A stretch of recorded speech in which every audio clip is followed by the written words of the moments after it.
Hi everybody, and welcome to the PrepWell Academy tutorial, where we take a little test drive of the program so you get a feel for what it's like on the inside and so that you can hit the ground running. Now I'm going to use a fictitious email and password here just to get the ball rolling. And you will see the first place you land is called Your Locker.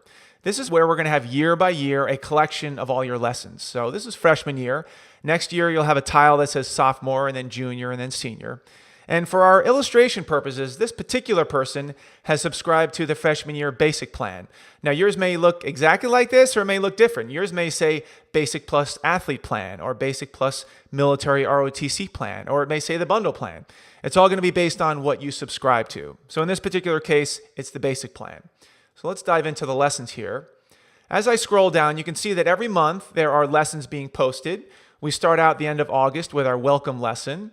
Then we have 4 lessons in September, 4 in October, and 4 in November. So I can deduce that this particular student is somewhere at the end of November of their freshman year. Now, the December lesson has not posted yet because we only post 1 lesson per week. We don't do more than that because we want to not overwhelm you, and we want to make sure that you're concentrating and digesting just one task or one concept at a time. Now up here, you can see what's called a progress bar. This is a good little snapshot for you and your parents to see how much you're keeping up. Now this particular student is doing pretty well. They have 11 of 13 lessons completed. And you might think, well, ideally it would be 13 out of 13 or 22 out of 22, whatever the case may be. But we'll see in a second that it's not always even logistically feasible to always be 100% up to date on the lessons, because some of them require some legwork and some scheduling and a little bit of extra work. So you may not always be 100% perfect. So let's jump into our first lesson here. Just to show you what the format's like. You've probably seen this already. There's typically a video up top of me presenting that week's lesson, that week's material. And then there's some amplifying information down here. And oftentimes there's some links or some resources or some websites or other information. Sometimes there's a downloadable PDF over here, which in this case there isn't, but we'll see some later. And then right here, you can see this completed button. Before I completed this, or before the student completed this, it looked like this. Once they click Mark as Complete, when you go back out to the front, you can see that is represented by this green check mark. And as we scroll down, we can see green, green, green. Then all of a sudden there's no green, so we'll figure out why they haven't been completed. And then the rest of them are all green, which is why it's 11 out of 13 have been completed. Now PSAT 8-9, the first lesson in September, this is all about the test. Does your school offer it? Should you sign up for it? When should you sign up for it? Does it matter? Can you study? How do you prepare? What are the resources like? What are the format of the questions like? We go over all that in week 1 in September. Now let's take a look at week 2. This is top study habits. We go back and forth on this a lot. This is only part 1. This is a multiple part series. This one happens to be about paying attention in class and how important that is. So I'm doing my thing up top. I've just muted it so we're not talking over each other. And once again, there's a visual and auditory lesson up here. And then down below, if you would prefer to read as well, or you want to use this as a resource, that's great also. So let's pop back out to our main page. We have what are you interested in? This is a very important topic that we come back to all the time. What are you interested in? What are you passionate about? What do you love to do? What are your hobbies? What do you do in your spare time? If you could design a summer camp, what would it be? We dig into these things early on in freshman year so that over the years you start to refine and refine and refine, because we find that if we know what we love to do, it's going to be a little bit easier to find college majors, to look at colleges and careers and all that stuff. Now I'm also going to do something else up here in the top right corner. Instead of having to go back up here, you can just go to the next selection right here. This particular lesson, how to organize your computer, has not been completed yet. And I have a sneaking suspicion why. Because in this particular video, I talk about how many freshmen have desktops that look like this. And I call it a digital garage sale. It's a mess. There's no rhyme or reason. There's no folders. There's no hierarchy. There's no prioritization. There's really nothing. And that is something that needs to be fixed sooner rather than later. So we discuss in this lesson how to create a hierarchy of folders and subfolders. Maybe it's based on the classes that you're taking or the organizations that you're working in, and really clean up the desktop. And it probably hasn't been completed yet because it could take a while. It could take a while to take all the stuff that had been thrown in 10 different default folders and to organize them. But it's really important to set yourself up for success in the digital world. So let me back out here. We talked about what you're interested in, organizing, and meeting your guidance counselor. This is another important one where I give advice on meeting freshman year with your guidance counselor. Nobody else does it. It's what I call a PrepWell advantage to go do this. And I tell you why, or explain why I think it's important to do, and then how to do it, and how to best go and approach that guidance counselor. In fact, I go one step further, and I even give you a download that gives you a script that you can use to practice talking to the receptionist, making that appointment with the guidance counselor.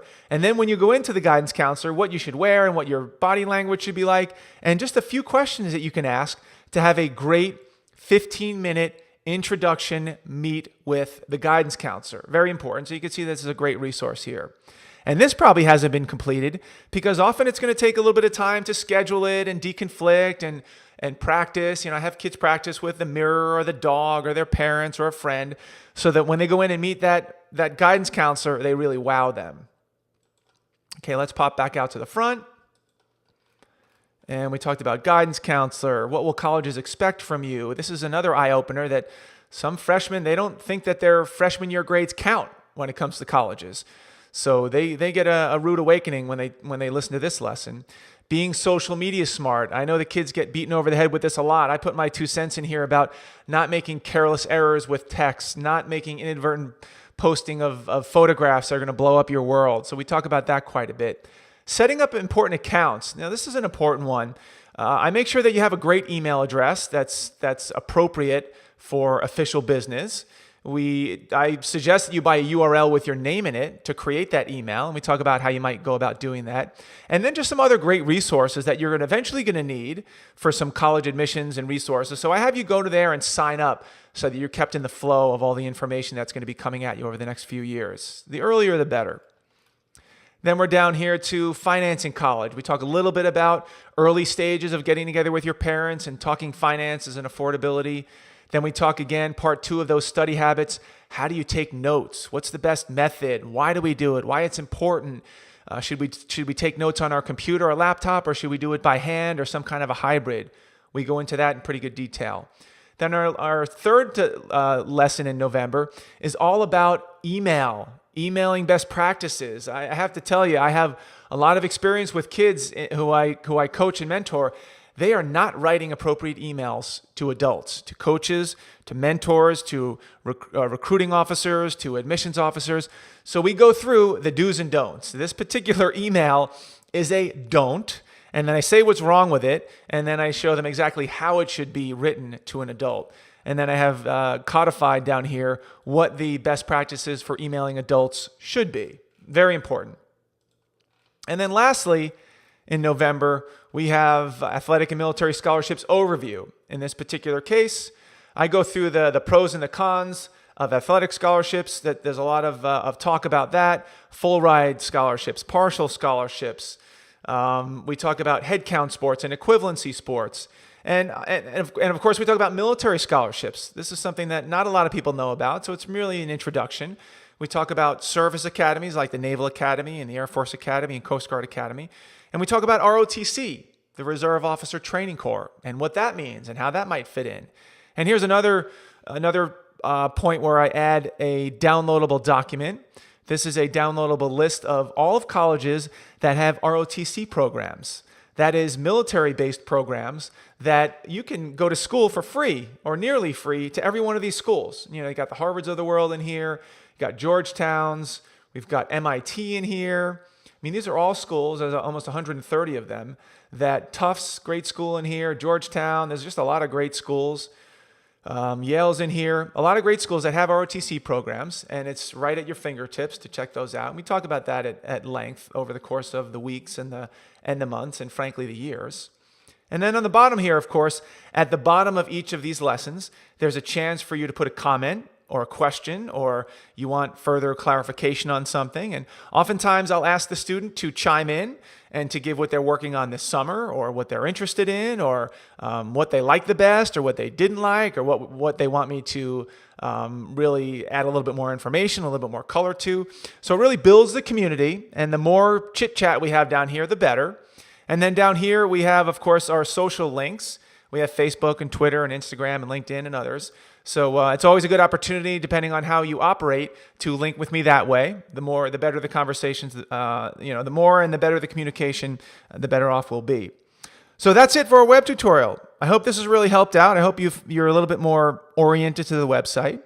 And remember, if you're joining PrepWell well into the school year and it's not August or September, do your best to go back in time and really listen and complete all those other lessons, because some of them have time-sensitive and critical milestones and deadlines that you're not going to want to miss.